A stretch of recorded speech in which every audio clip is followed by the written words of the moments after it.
Assalamualaikum warahmatullahi wabarakatuh. Berjumpa lagi dengan saya Kang Ogi di channel Sahabat Air Indonesia. Untuk video kali ini saya akan berbagi ataupun membahas tentang budidaya tomat yang ditumpang sarikan dengan tanaman lain.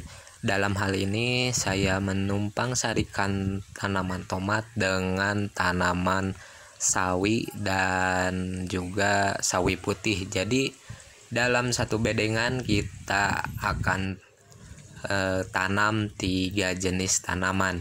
Dan untuk lahannya sendiri ini adalah lahan bekas tanaman timun di video sebelumnya ya. Untuk yang ingin tahu tentang tanaman timun dari perawatan sampai penghasilan ataupun pendapatan dari budidaya timun, bisa cek di video-video sebelum ini nih. Dan untuk menanam tomat ini kita di bedengan yang ini ya, jadi tidak dibongkar, mulsanya juga tidak dibongkar, bahkan ajirnya pun tidak kita bongkar. Seperti apa cara saya menanam tomat ini ditumpang sarikan dengan tanaman yang lain dan di lahan bekas? Untuk itu tonton videonya sampai selesai dan jangan di skip.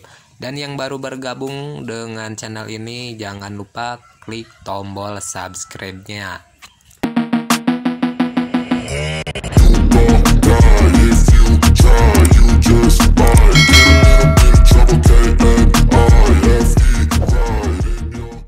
Oke, jadi seperti ini ya lahan sebelum kita bersihkan. Ini masih ada tanaman timunnya, ini sudah kondisinya sudah tua dan kita mesti wajib harus kita bersihkan.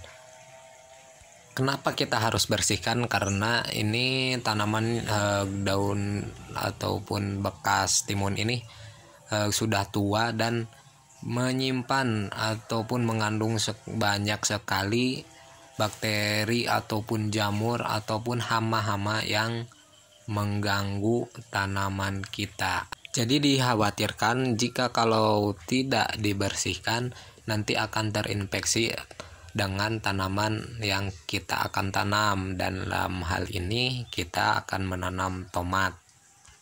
Dan bukan hanya sekedar dibersihkan saja ya, jadi kita juga harus mensterilkan lubang tanam bekas tanaman sebelumnya untuk tanaman selanjutnya.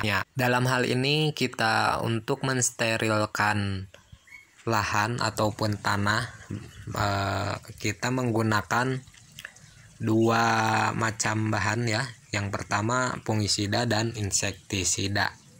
Yang saya gunakan untuk mensterilkan lahan ini ataupun tanah ini adalah insektisida yang berbahan aktif lambda sihalatorin dan juga fungisida klorotalonil. Dalam hal ini saya menggunakan dakonil.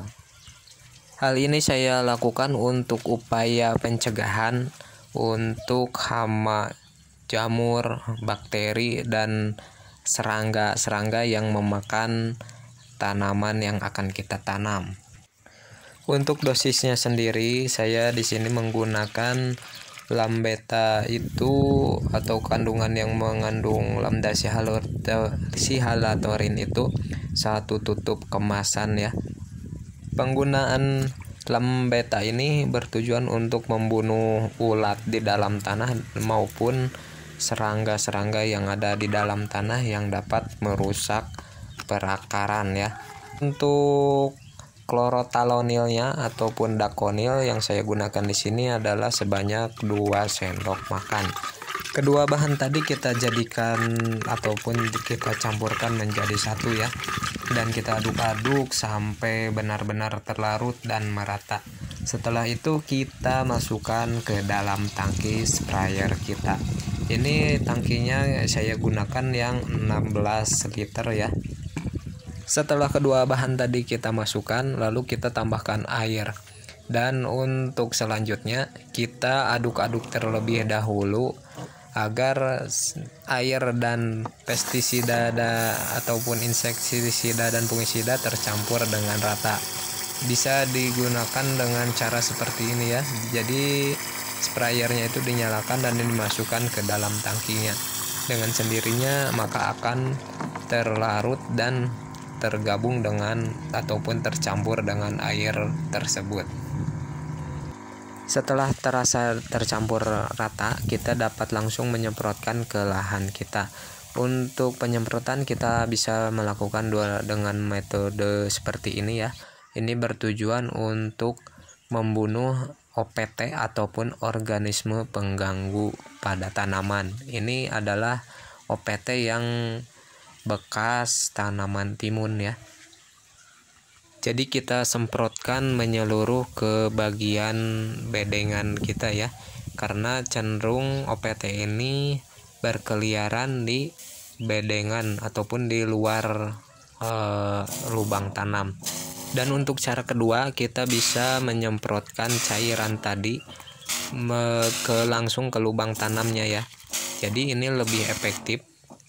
Jadi per lubang tanamnya itu kita semprotkan dengan secara merata.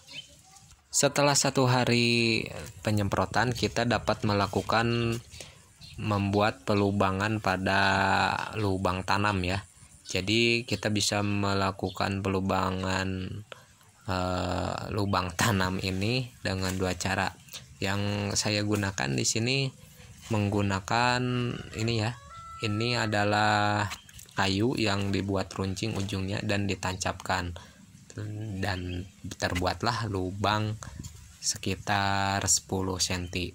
Dan juga bisa memakai alat ini saya beli online khusus untuk melubangi tanah ataupun melubangi bagian lubang tanam.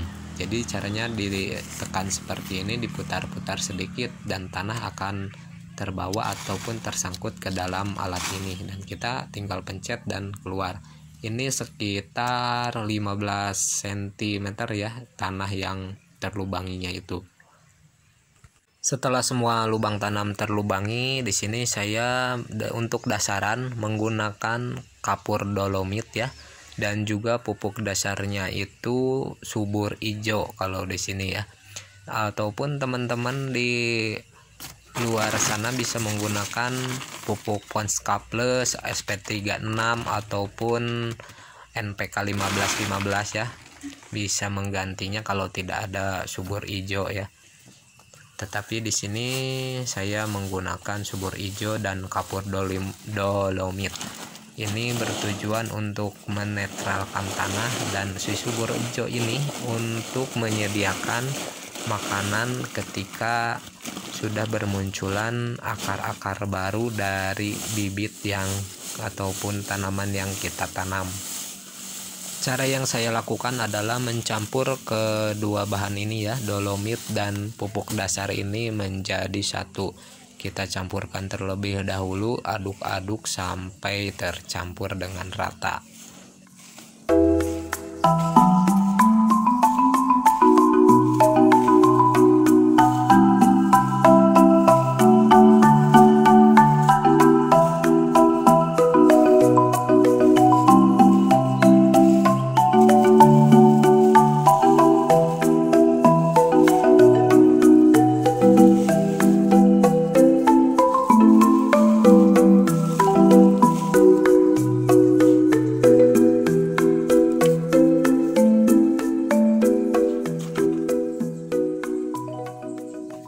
Setelah selesai ataupun terasa tercampur sudah rata, kita tinggal masukkan ke dalam ember dan siap untuk ditaburkan ke dalam lubang tanam ya.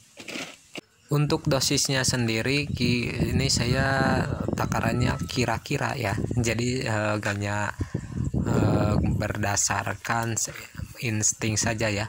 Karena untuk lubang tanam yang di pinggir ini akan ditanami dengan sawi putih ataupun pecah ya. Jadi dosisnya itu subur ijonya itu hanya sedikit ya. Berbeda dengan lubang tanam untuk tomat. Jadi di sini tomatnya itu akan ditanam di tengah-tengah ya. di lubang tanam yang bagian tengah. Ini pupuknya saya kasih banyak karena tomat itu cenderung membutuhkan lebih banyak pupuk. Kalau untuk sawi putih kebanyakan pupuk itu dikhawatirkan pertumbuhannya menjadi pesat dan buahnya itu ataupun si sawinya itu besar ya, itu kurang laku di pasaran ya. Nah, jadi seperti ini sahabat tani semua. Posisinya itu tomat di tengah dan sawi putih itu di pinggirnya ya. Jadi untuk setelah selesai pemupukan pada lubang tanam itu, kita sore harinya bisa melakukan penanaman karena yang kita gunakan di sini adalah dolomit dan tadi ya subur hijau tadi. Itu sifatnya pupuk yang organik ya, dan sudah melakukan proses sedemikian rupa dan tidak panas seperti pupuk kandang. Kalau pupuk kandang kan nanti kalau langsung ditanami itu akan ada unsur panasnya ya, dan bisa mengakibatkan kematian pada tanaman yang kita tanam. Untuk video kali ini saya cukupkan sampai di sini terlebih dahulu. Nanti saya akan buatkan video berikutnya tentang perawatan pada fase vegetatif tanaman tomat ini dan tanaman sawi putih ini yang kita tumpang sarikan di bedengan yang sama. Sekian terlebih dahulu, terima kasih pada yang sudah subscribe, dan yang belum subscribe ditunggu ditekan tombol subscribe-nya. Semoga yang sudah subscribe dilancarkan rezekinya, dimudahkan segala urusannya, dan diberikan kesehatan untuk menjalankan aktivitasnya. Wassalamualaikum warahmatullahi wabarakatuh.